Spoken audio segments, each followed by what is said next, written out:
Pioneer format is officially dead, right? With the recent announcement of next year's competitive events, the format is missing from the lineup of what is being played. Standard, Modern, and Limited are getting a lot of support, but the format that everyone's been asking for this year is just seemingly missing. A lot of people were okay with that. Maybe with the Universes Beyond advent, they wanted to take a bigger focus on Standard, and we would get more Pioneer in 2026, but this announcement shows that that is not a focus for Wizards of the Coast. And I wanted to use this video to maybe frame why. Talk about how we get there, how we compare with other formats, but ultimately why Pioneer is likely not getting the support it needs and why that's honestly very frustrating. A format that I've had some love for, but honestly wasn't a fan of, but in recent times really have grown an appreciation for. It sucks that even another avenue to enjoy Magic is lacking support. I honestly don't want this to happen to many other formats that are out there, as I play many of them, but it really goes to show that Wizards of the Coast is changing their focus. I wanted to start this conversation off with Pro Tour Edge of Eternities, modern format won by Michael DiBenedetto Plummer on Blue Belcher.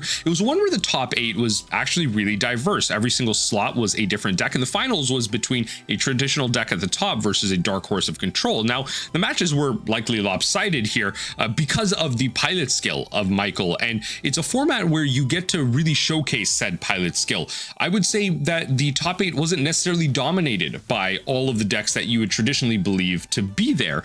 There were some kind of staples up there, but the gameplay overall was able to be showcased at such a high level. You got to see how decisions matter, and that's one where the modern format really shines. It's a place where modern and a format as old as the cards that it has in it really gets to highlight the interactions and the differences that it has with the other formats that exist in Magic. It was a really good showcase of one of the most popular, if not the most popular, 1v1 60 card constructed format.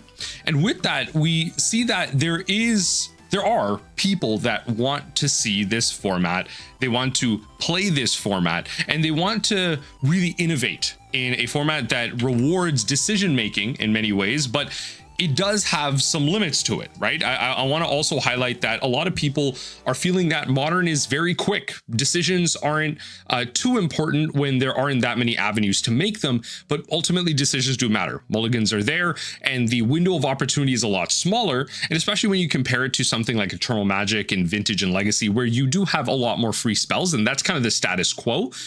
You get to make more decisions there because the things you have to play around and the opportunities you have are more vast. The cavernous divide between a new player and an old player. But when it comes to the modern format, it feels like the window of opportunity is actually very similar, but then the decisions that you can make are a lot more shrunk because of the this possibility space of the spells that you have access to. Things generally cost mana in the modern format, and that's when things cost a lot less for what they could be cast for example, warp costs or free evoke costs. You tend to have to pay attention, which is why Affinity is the top deck in the format right now.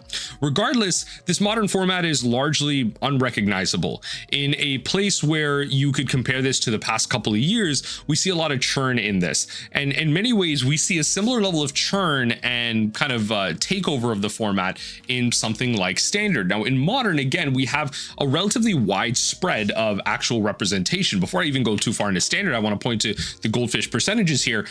Roughly 11% on both sides of Boros Energy and Belcher. Belcher really existing to be a predator of Boros Energy, whereas Boros Energy is a large predator of everything else. A lot of these decks actually exist at the top because they have good matchups versus Boros Energy, whereas Boros Energy tends to oppress the rest of the format. With that, these decks are able to then expand their reach and be able to have better matchups versus everything else, and we actually have a relatively good coexistence. Modern is actually in many ways stabilized to be a good format. In many ways, it's like the players have solved Modern to the place where they want it to be. Modern is no longer the format that where, people had slower games, John DeMatter and all that stuff. You had extreme decks and everything.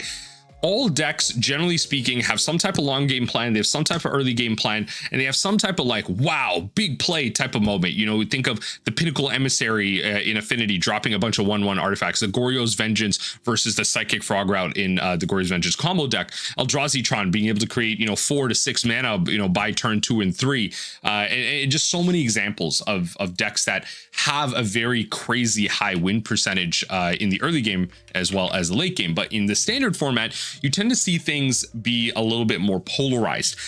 Mono red aggro being at the top is is absolutely insane, right? And it used to be Is It Cauldron. And when I say used to be, really with the recent Pro Tour kind of before this, we saw Mono Red just really come out of nowhere and make a big statement in terms of playability in the format and viability as well, with some of the really cool inclusions and how it's specifically able to be teched to beat the Is It Cauldron decks. And a lot of people have these predictions where once the Is It Cauldron deck gets banned out, a lot of parts of the mono red deck might actually fall apart because it's, again, specifically teched, you know, for Razorkin Needleheads in the main board versus Is It Cauldron. And so the format is ultimately going to get some churn in November, but that's kind of what it is. It's a rather expensive format. If you, again, take a comparison to the modern format right now, yes, Boros Energy is really expensive, but in terms of modern standards, where we've had decks on average, like metagames on average, where decks were $800 to $1,200, $300 plus to purchase decks in the 4-color days, thanks to Modern Horizons 2. Now things have actually gotten a lot cheaper kind of over time here. We see Is It Prowess being kind of lower end on the scale here. Even Belcher, the top deck in the format, the one that just won the Pro Tour, relatively affordable at $400. And again, even Affinity right here, the majority of these costs are in 2 cards, Mox Opal and the Urza Saga. And so we see a lot of decks in here that have very few like high mana, like high money cost cards, and in the vast majority of everything else can be relatively affordable. They have staples in them. It is expensive, but in these similar costs, if we go over to something like Standard, why pay $600 for Is It Cauldron in a rotating format when you could just be playing a certain, you know, pay a little bit more, a little bit less in many situations, and actually get a modern deck that can actually last a lot longer and likely have more transferability. Yes, there's going to be churn, but your Steam Vents and your fetches and all that stuff, like the lands you buy, the Mox Opals of the world and everything, like they will stick around. Even Mox Opal banned has been unbanned for that time. And so we see a lot of, you know, kind of expensive stuff's happening in the standard format. And with those expenses, we still have a skewed metagame that isn't that fun. Now go into something like Pioneer, the topic of this video, we see where Pioneer actually has a very skewed metagame, but one that actually is relatively affordable because of the fact that Wizards of the Coast isn't paying attention to it. And what I would call similar to modern, a relatively kind of wide deck diversity. Now, diversity in terms of what the archetypes are, maybe not in terms of what's winning, because look, at the top of the metagame, it's no doubt it's mono red and Rakdos midrange. Now, you know, from that, you have to beat the black decks, you have to beat the red aggro deck, and everything else you should be able to find some range of play against as well. You have a relatively wide diversity, again, in terms of archetype itself. Like you have a Boros go wide type of strategy, mono black mid-range. Is it Phoenix? This is probably the only format where this is even viable as like a non-meme thing. Like there's eternal formats with the, it's Buried Alive, I believe, that you search for 3 cards in your deck and put them right into your graveyard. And so you tend to cast like 2 instant sorceries, and then you cast Buried Alive as your last one. You put Phoenixes in there, and then you can start attacking it. And that's something you can do in the Eternal formats. But Is It Phoenix being the only home for something like this? You then have a relatively true control deck actually near the top as a top 10 deck. Greasefang, probably the most unique archetype, one of the most unique archetypes that exists in the Pioneer format, being Vehicle Reanimator with discard strategies and like a mid-range plan that can just attack in with like 2 mana 3/2s and all that stuff. Like there's actually a lot of archetypes in the Pioneer format that tend to exist that are very unique. You have some similar ones, Simic Ship being close to the Amulet Titan deck in the modern format, Gorgari Food, and then you even have Hidden Strings combo, which is like super unique. Yes, it's a Lotus Field deck, but the way it wins out is really unique, I will say, using Approach the Second Sun and all of that, and maybe some other win conditions depending on what you're playing. But even Angels just being a Selesnya deck that doesn't really exist in any other format. You don't see Selesnya decks in many other formats. So Pioneer itself is a really unique format, skewed at the top, and the problem is it's been like this for a while.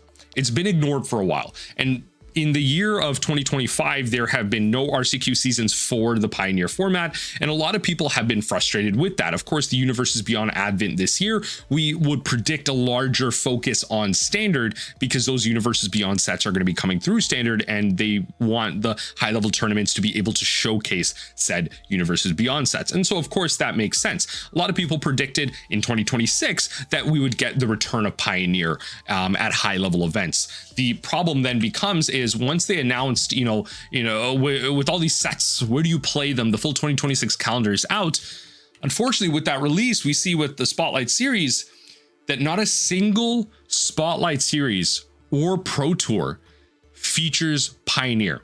The highest levels of Magic do not kind of feature Pioneer.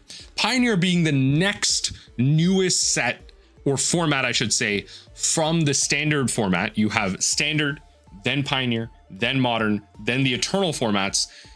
Pioneer is the closest thing you can get from Standard, although the archetypes from Standard aren't going to be able to port exactly 1v1 over into it. And that actually is a little bit different because the mono red aggro deck is arguably just the standard mono red aggro deck that just got banned earlier this year, but that's a different discussion as to the power level of some of these cards in the mice package.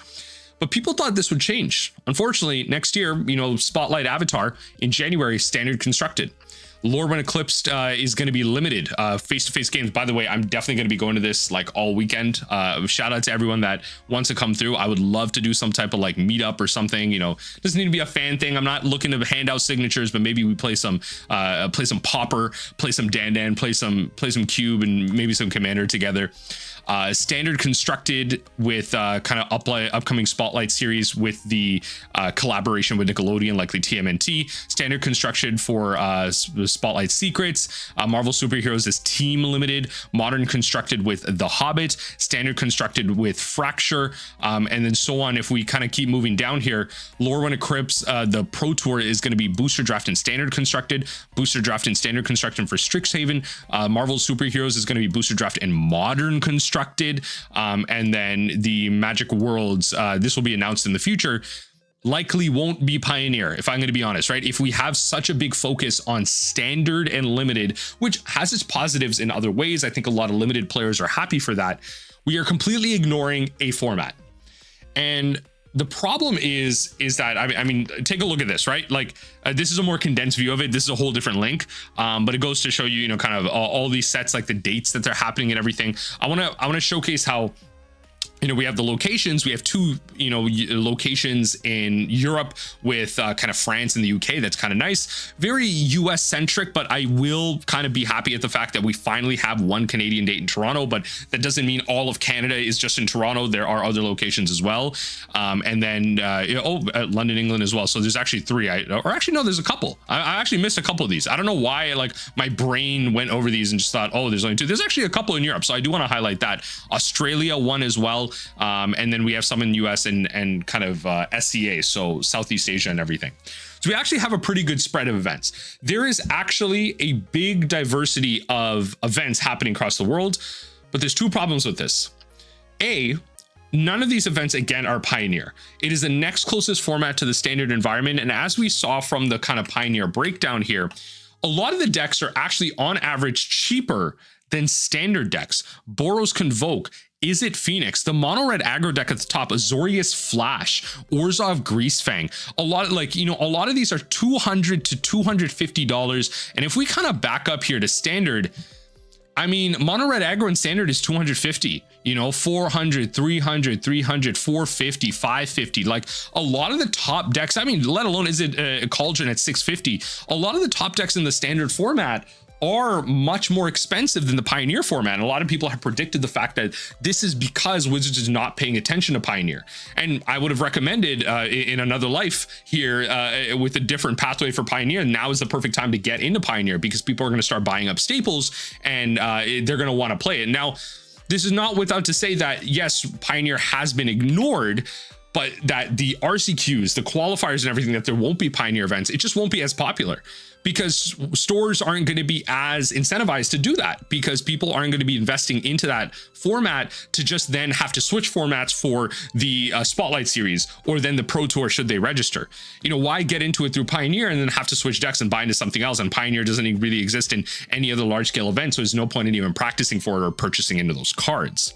So they're not going to be incentivized to do so, even though they can, and it will exist to some extent. Pioneer is like largely dead. And then additionally, another thing in this video that I really want to highlight that may not be the primary topic, but there's actually no events for South America. Again, another largely very popular content for continent for Magic the Gathering. A lot of top players, a lot of people that have been in Pro Tours, Magic Worlds, won and all that stuff from South America originally. A lot of very big play, a lot of competitive Magic comes out of South America, a continent that is getting no love whatsoever. No hosting, no efforts being made to host big Magic there and have people congregate and enjoy the game that we have. And outside of that, based on kind of those regions, there aren't too many options outside of that. There are limited options in terms of TCGs and what's being played over there. And so Magic would have been, you know, one of the pioneers in that space to be able to push events like this. And again, the lack of support for that is very frustrating.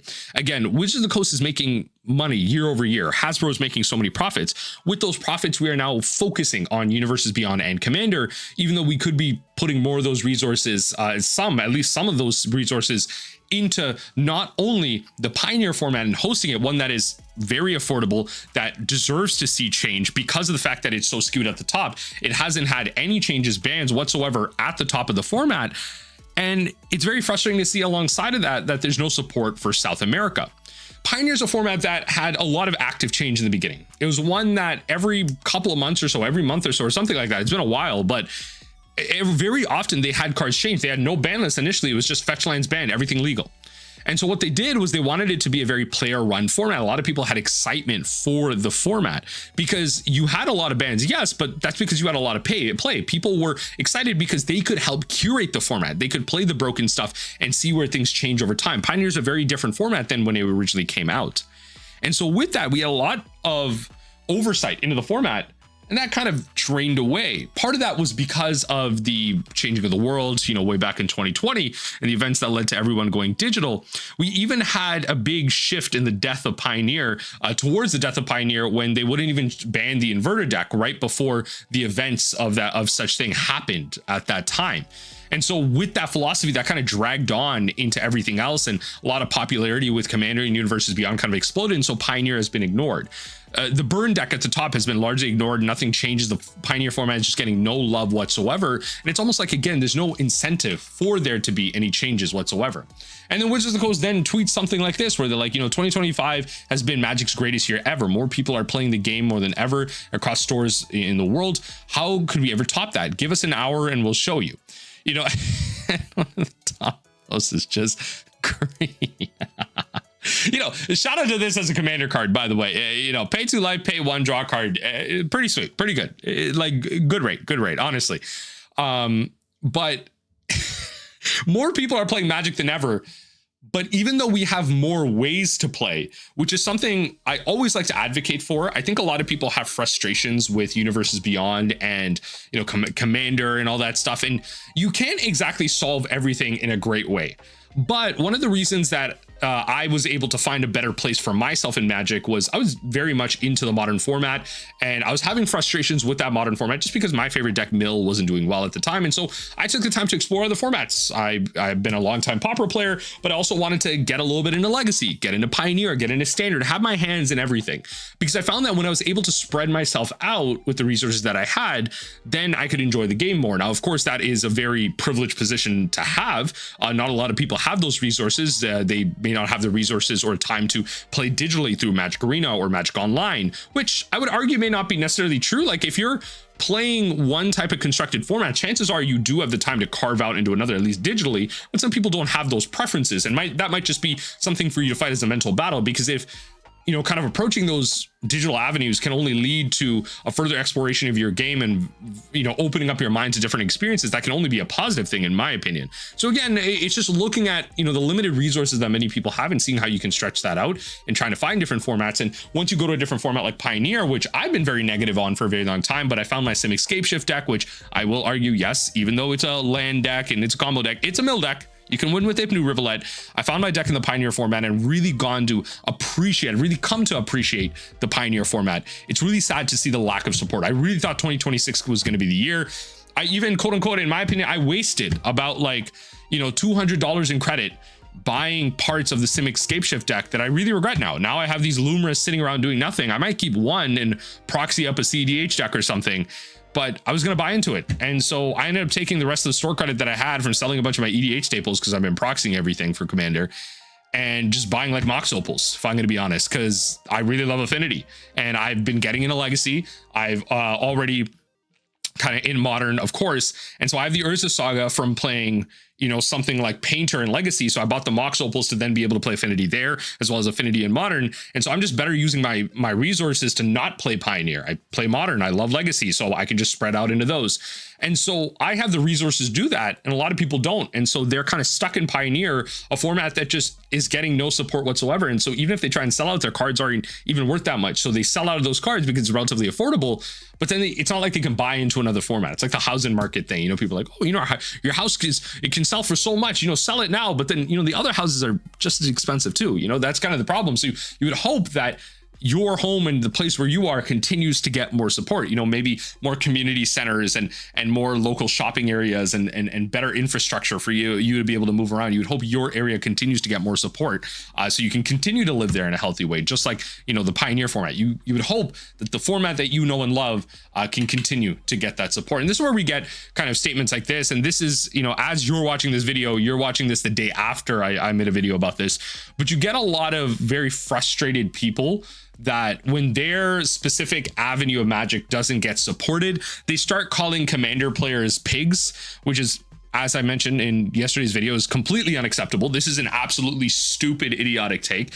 If you're this angry at the game and you align with this view, as I said in yesterday's video, you should probably distance yourself from Magic and go seek some professional help. I think you have a lot. That is just my personal opinion.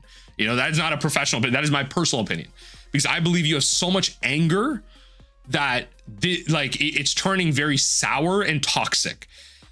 Having critical opinions is important, but to the point where you are insinuating the intelligence and the lifestyle of people to this much toxicity and hate, like this much, really just malalignment, right?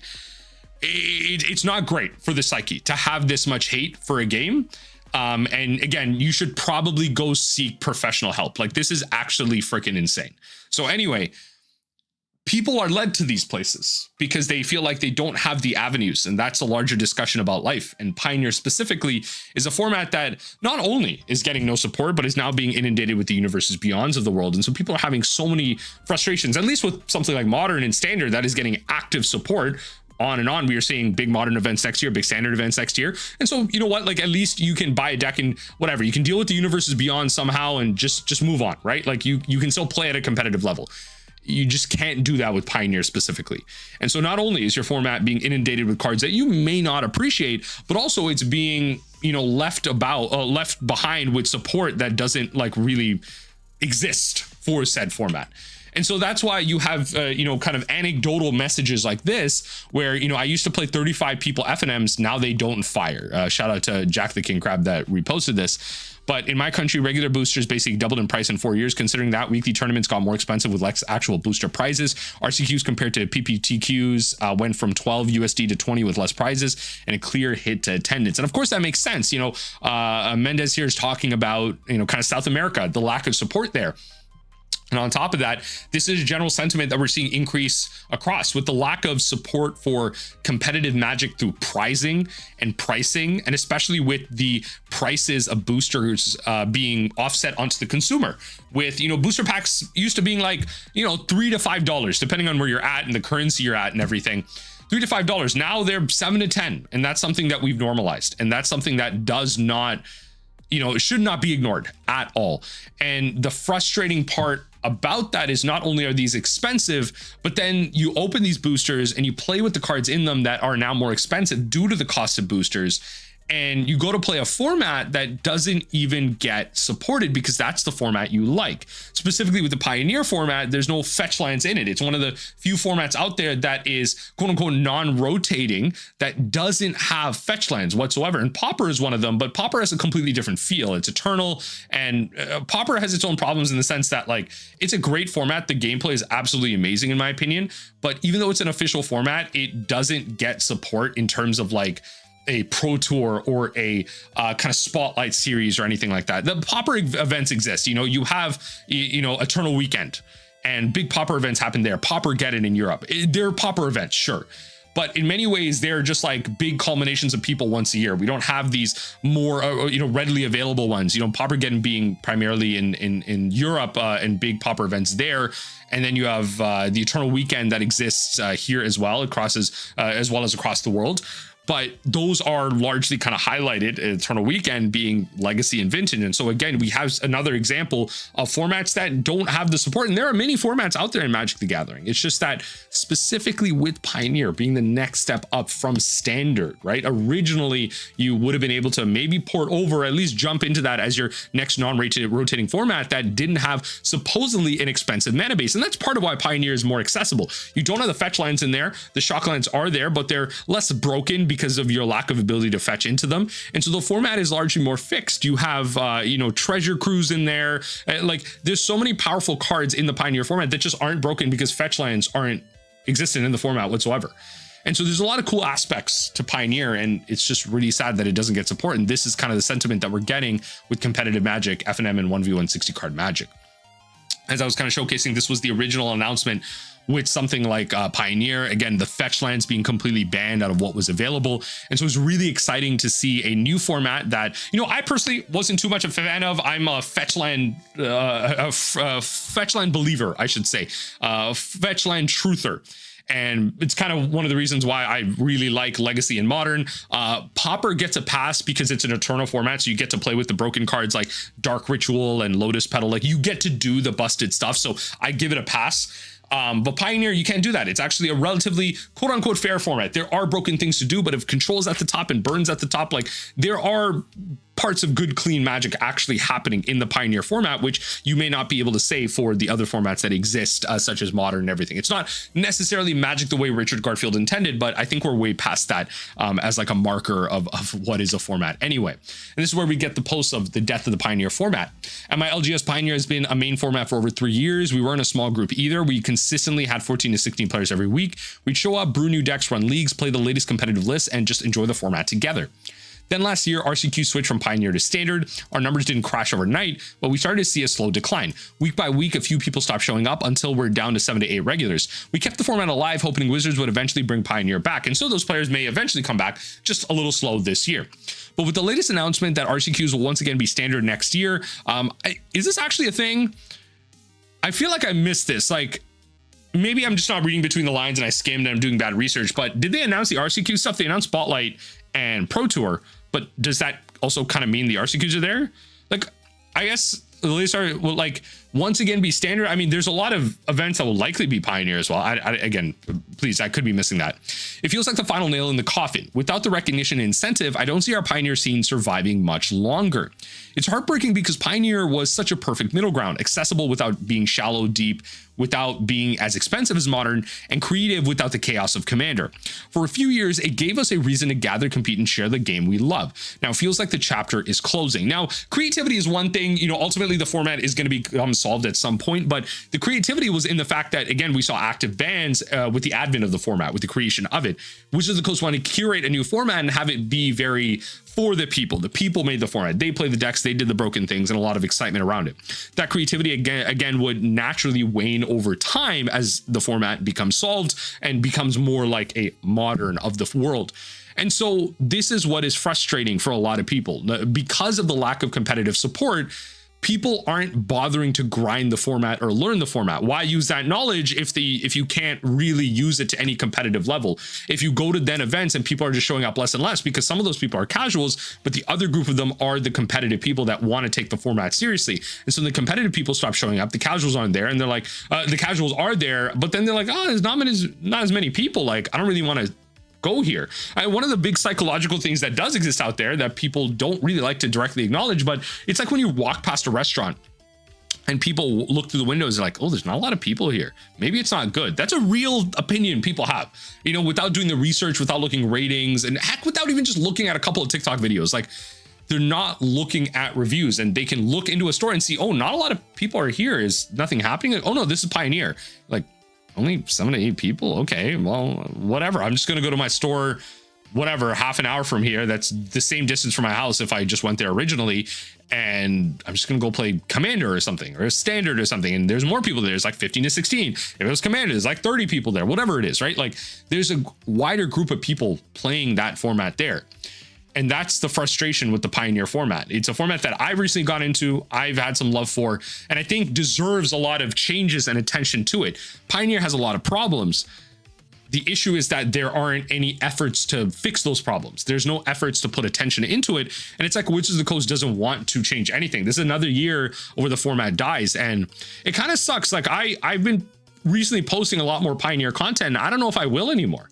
You know, it's like there's no point in it. As I said, I was going to buy Paper Pioneer, but it's like almost not worth it. Like, I could do it for fun. Like, I don't know, maybe if I have the ability to borrow a deck and someone's like, yo, let's play some Pioneer, like at this event, you know, the face-to-face, you know, limited event that happens if I play a side event, because I'm not going to be playing limited. It's just not my type of format. You know, like, yeah, I could borrow a deck and play it, but it's like, I don't really want to grind to learn it. Like, I feel like I got the wind taken under me from under my sails. And like, I guess I'll be playing more Standard now with the kind of release of the new set. But even then, like, Standard is just, I'm playing the dumb stuff. Like, I'm playing, you know, Omniscience, which isn't the Omniscience it was before. You know, it's not Omniscience before it was like banned out. You know, it's completely different. It's not as clean, especially with the loss of like Jace the Perfected Mind. Like, it's so hard to find like an actual win condition. I'm having to win with like freaking River Churn Monument. It's like really bad. Like, I'm just trying to find cards that can enter the battlefield and just quote unquote win the game for me. But like, I don't know, regardless of where the Pioneer format is at, it's just not at a good one. And that's because of the lack of support and the focus on Universes Beyond and supplementing Commander time and time again and finding that sweet spot for those formats and just ignoring this. And that's ultimately where I'm at with this. It's just kind of a video talking about my frustrations with it and kind of maybe how we got here a little bit and where we're at with our current state. The Pioneer format is dead, honestly. It's going to get worse and worse. I will probably still be playing to a certain degree, maybe not as much. You know, over time, I may stop posting Pioneer, but, you know, I'm kind of feeling good about the Pioneer format right now. So I want to kind of ride out that goodwill. I'll probably be playing some challenges on the Magic Online, posting continuously more arena content on it. And I don't know, trying to find enjoyment with it. It's just, it'll probably wane because I'll be putting maybe more focus on a Standard as I build into more decks into that post ban and everything and trying to play that format. I may not ever build it in Paper, but there'll be active support. There'll be a lot of people playing Standard. So why not? I'm just going to play that. And I'll obviously continue to play Modern and Legacy. You know, even Legacy, there is a great community around it. It may not get active support due to various reasons, but it has a really active and passionate community. So I will continue to play that, and similar to Pauper. It just sucks that we won't get this anytime soon for the Pioneer format.